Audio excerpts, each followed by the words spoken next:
Think about your morning routine. You probably do it on autopilot without even thinking. Maybe you hit snooze, grab your phone, brush your teeth, make coffee, all in a specific order. These actions likely feel automatic, almost effortless.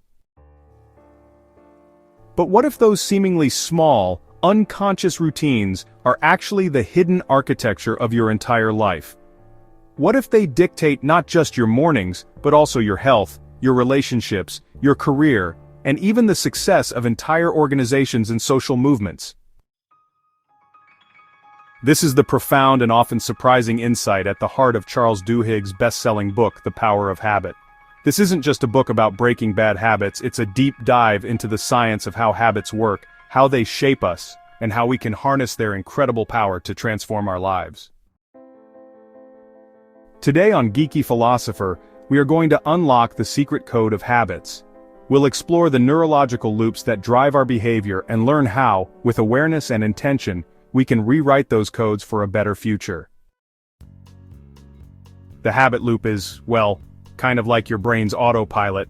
It's the system that helps you perform certain behaviors almost without thinking. At the core of every habit, Duhigg explains, is a simple neurological loop called the habit loop. This loop consists of three parts.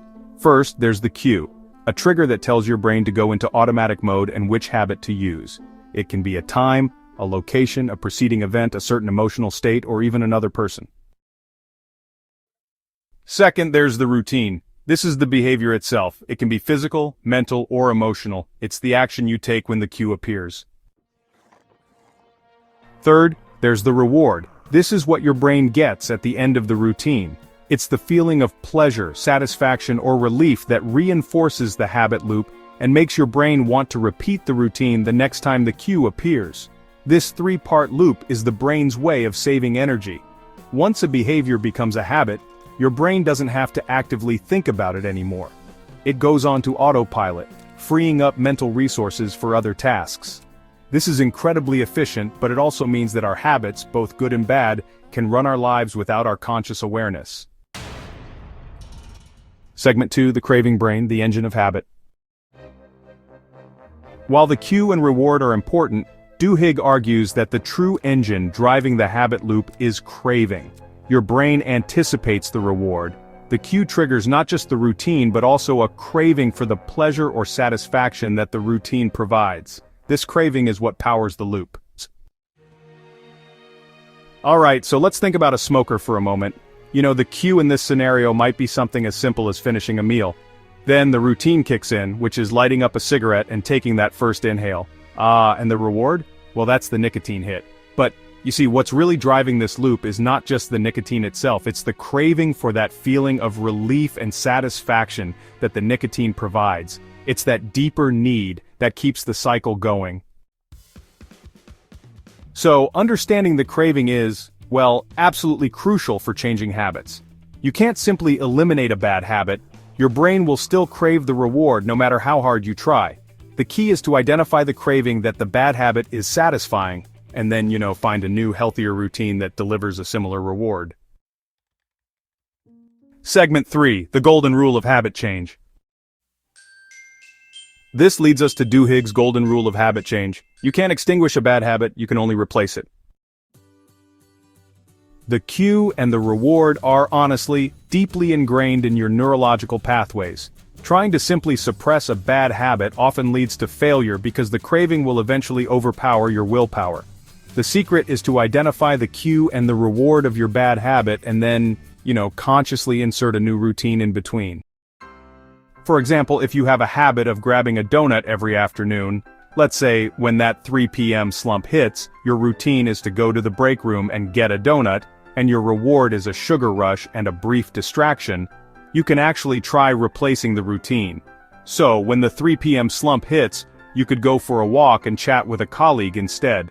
That way, you still get the reward of a break and some social interaction, but without the unhealthy sugar.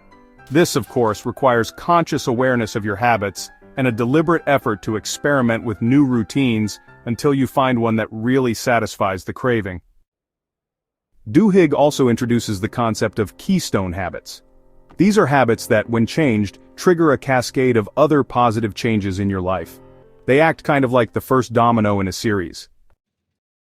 For example, regular exercise is often a keystone habit. People who start exercising regularly often find that they also start eating healthier, sleeping better, becoming more productive at work, and even having better relationships. This happens because the small change of exercise creates a new sense of self-efficacy and momentum that spills over into other areas of life.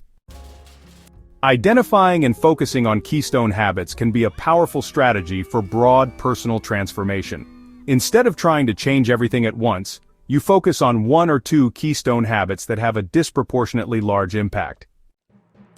You know, the power of habit extends far beyond the individual level. Duhigg explores how habits shape the cultures of successful companies and even the outcomes of social movements. He shows how companies like Procter & Gamble have used the science of habit to create billion-dollar products by understanding consumer routines and cravings. He also examines how the habits of effective leadership and organizational culture can lead to dramatic improvements in safety and efficiency. And he delves into the habits that underpin successful social movements, highlighting the importance of shared routines and a strong sense of community in driving large-scale change. The Power of Habit is a deeply insightful and empowering book.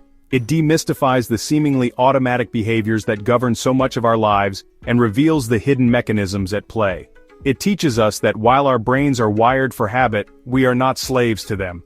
With awareness, intention, and a willingness to experiment, we can become the architects of our own habits. We can break free from destructive patterns and build new routines that support our goals and values.